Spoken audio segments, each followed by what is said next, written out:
Hi, my name is Genevieve DeCruz.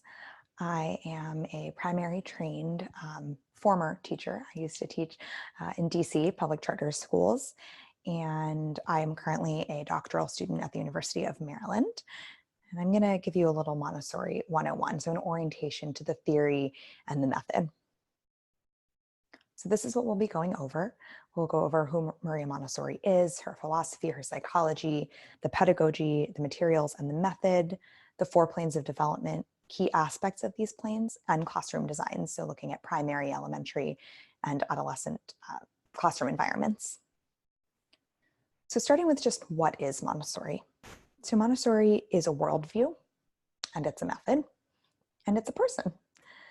So Dr. Maria Montessori was born in Italy in August 1870. She was the first female in Italy to graduate from medical school. She was a physician, an anthropologist, scientist who studied children of all racial, cultural, and socioeconomic backgrounds for over 50 years. And her intense observation of the human being from birth to maturity allowed her to distill this body of philosophical, psychological, pedagogical principles. So these, combined with autodidactic materials, came to be known as the Montessori method of education. So she traveled around the world and studied human culture and behavior. And her pedagogy is based on research and scientific observation of students. And so right away, to get familiar with this idea of Montessorian science, you need to see yourself as a scientist and see yourself as an observer of human behavior and children. And this will serve you really well in your role. So initially, Dr. Montessori was hired to create a school in a really impoverished part of Rome. There were working class families whose children had nowhere to go. And so her entire method came from the observation of these children and other children. She actually hired someone whose job it was to sit and watch the children. And this woman just told her all of her observations and everything that had happened that day. And Montessori hired someone who didn't have any educational training or background because she didn't want the observations tainted by the experience or any external idea of who or what children are. She was interested in rooting out prejudices and biases and seeing what was actually there. So Montessori is a philosophy. It's a system of thought relating to the nature of reality. Montessori had a really clear vision of the world. She was spiritual, she was Catholic. She believed that every human being has a cosmic task and has unlimited potential. So her philosophy is really about unleashing and taking away barriers that prevent us from being our highest self, being truly actualized. And there's this belief that each of us have potential and purpose. Montessori is a psychology. It's a study of the mind relating to the mental and emotional state of being. So she looked at how our mental and emotional stages develop from birth all the way through maturity. And within each age or stage of development, there are particular tasks or qualities we look for in the children, right? We work with children and humans of different ages differently. And this psychology and philosophy are what guide us forward in our work with children. It is a pedagogy. It's a set of practices relating to the manner in which we teach. Many of us spend years working on it. There's 1 year of training, but you really need 3 years to deeply understand the pedagogy. And you're always learning new things and applying the pedagogy to the children in front of you. The pedagogy is really rigorous. It's deeply developed. It's not static. Again, the children in your class change from year to year, even though you've got children staying in the same classroom for 3 years. Right, the third-year children leave at the end of the year, and then you have new first-year children. And so your practice then shifts to serve the children that are in front of you. So these are a set of real principles that move us forward in our work.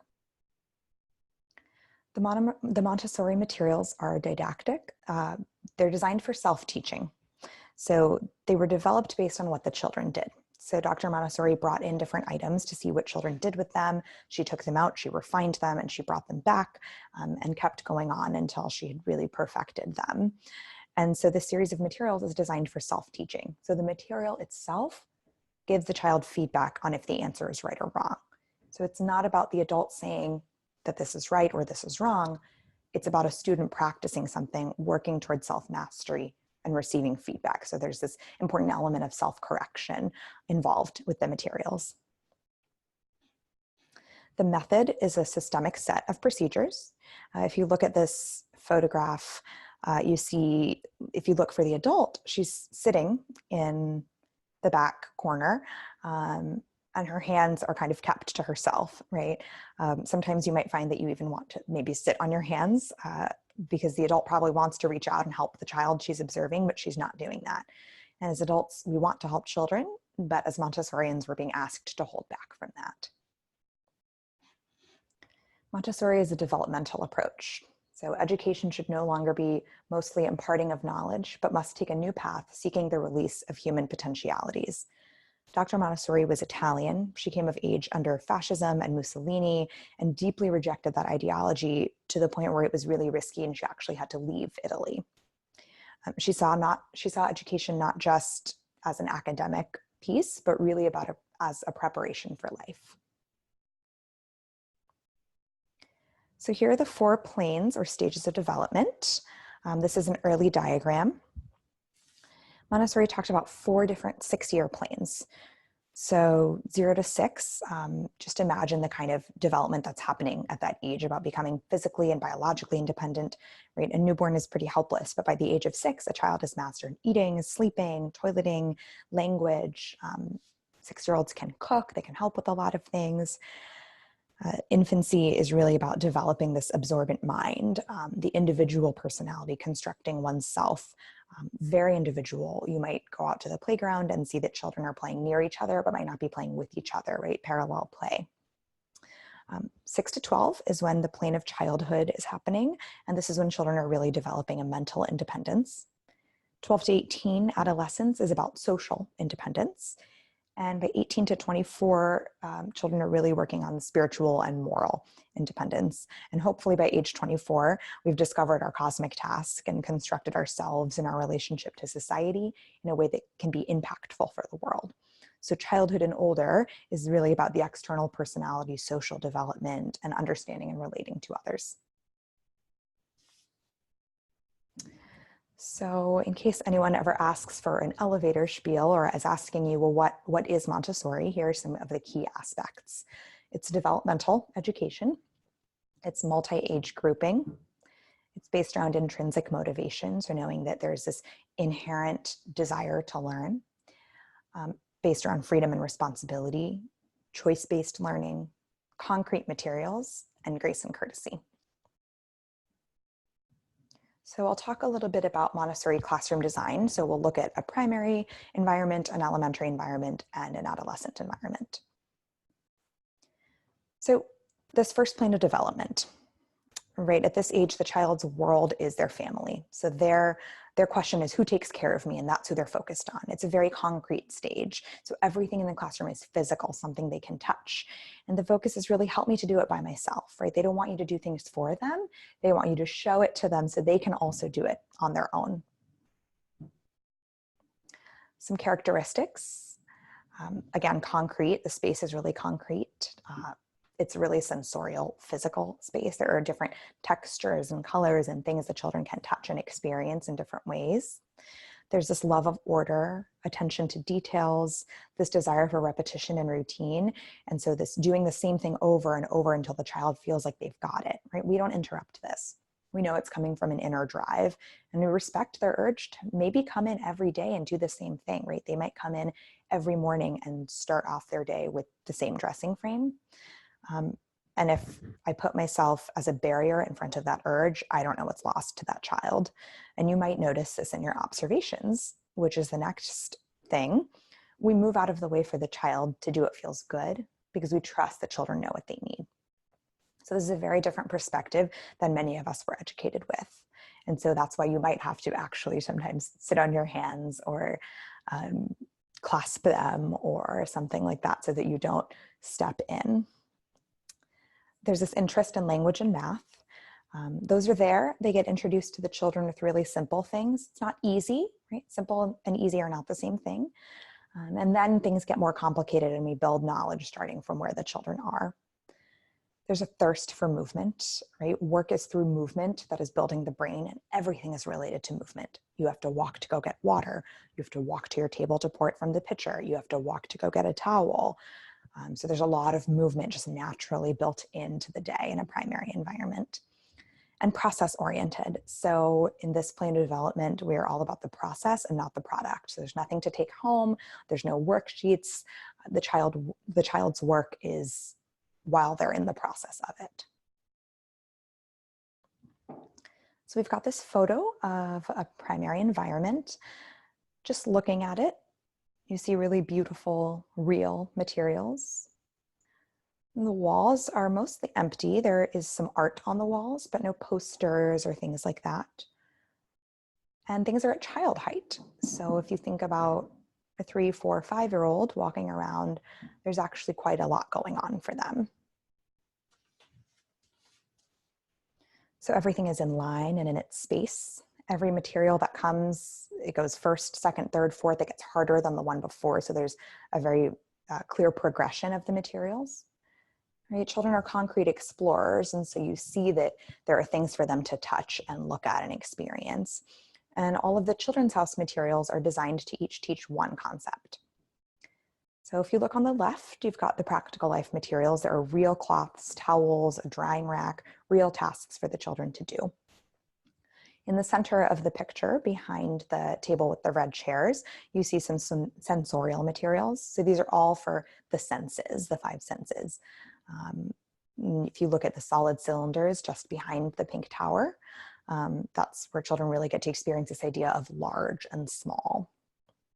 And the sensorial area also includes geography. So toward the right-hand side, you see some puzzle maps, some globes, and the language materials just behind that are ordered, again, according to the progression.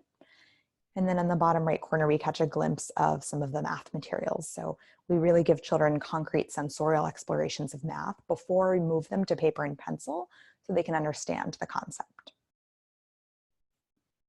On to the second plane.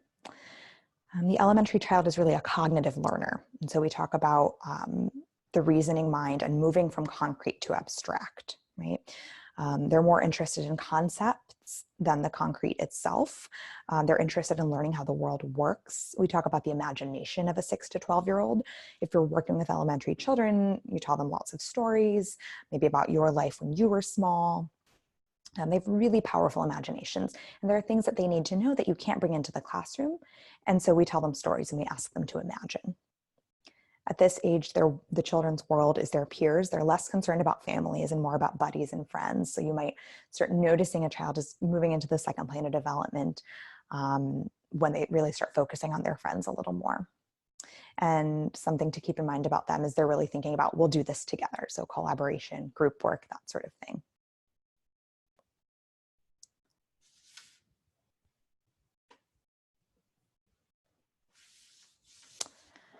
So if you want to know what's happening in a primary environment, you sit and you watch. And in an elementary environment, you sit and you listen. Right? You listen to them talking and working through things. So our elementary children are abstract thinkers. They love big work and big things, big visions of history, science, things they can't actually see in real life. This is where the imagination comes in.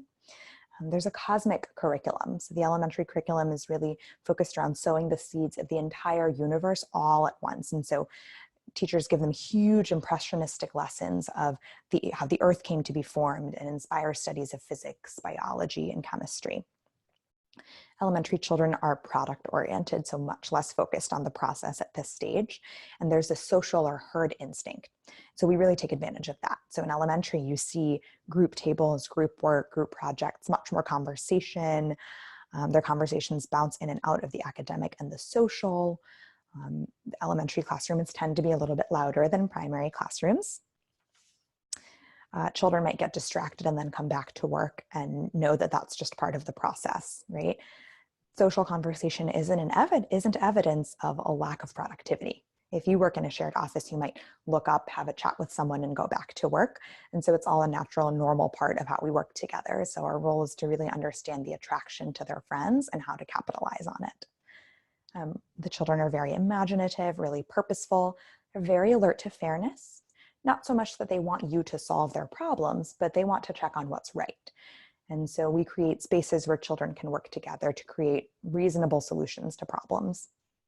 And we don't want classrooms that are so controlled that there's never a conflict, right? Conflict is good because it gives the experience of going through the process of a conflict and problem solving and working together to find a solution. And so you might let something go on a little bit as long as it's not dangerous, and let those social skills develop.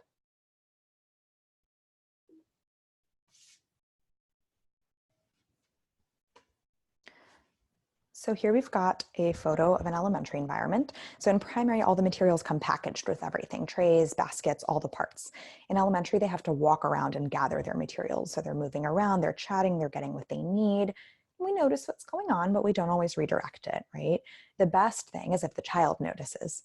So if it's the end of the work cycle and their work isn't done, and then they're asked to think about how their work isn't finished, or they think about how their work isn't finished, they realize that they got sidetracked, right? So this is what self-correction looks like at the elementary level. And whereas in primary, you might hold your hands back, in elementary, sometimes adults need to hold their tongue. Our adolescents are very noble. Dr. Montessori believed that the barriers we put up in early childhood and childhood are what cause children to be maladapted to society as adolescents, right? We do things to children that cause them not to adapt to society well. Children who have had these obstacles removed and the freedom to develop really reach a point in adolescence where they're social, passionate, ethical, just people. And although it might not always look like it, they are quite fragile.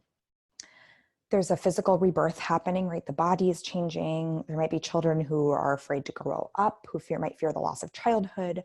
Some adolescents are a little more open with us. Others might put up a wall. But knowing that adolescents need a great deal of care and respect. So birth to 6, you've got this intense time in life of transformation. The transformation from 12 to 18 is profoundly intense. So from 6 to 12, there's some relative peace and comfort, which is why we focus so much on giving them the seeds of the academic disciplines and the sciences. 12 to 15 in particular is a very intense time of change, and some children reach this stage earlier than others. What doesn't feel harsh to a 10-year-old can feel really painful to a 12-year-old, so important to keep that in mind. Here's a photo of an adolescent environment. It kind of looks like a living room. The idea is to have workstations, but also places to relax and think. An entrepreneurial or a business program is often recommended for adolescents so that they're involved in earning money and using it wisely. This might be something like a coffee shop or something like that, to where they have to work on making the coffee, selling it, taking the money, making a budget if they want to take a class trip or something of that sort, but really being involved in this earning of the money and using it wisely as a group. So here's just a summary of what we went over. So Maria Montessori, her philosophy, her psychology, her pedagogy, the method, the 4 planes of development, key aspects of these planes, and some classroom designs. And I'll leave you with this quote to end. It is not enough for the teacher to love the child. She must first love and understand the universe. She must prepare herself and truly work at it. So knowing that you're on this journey, on this path of the prepared adult, and to really enjoy this process of learning about Montessori.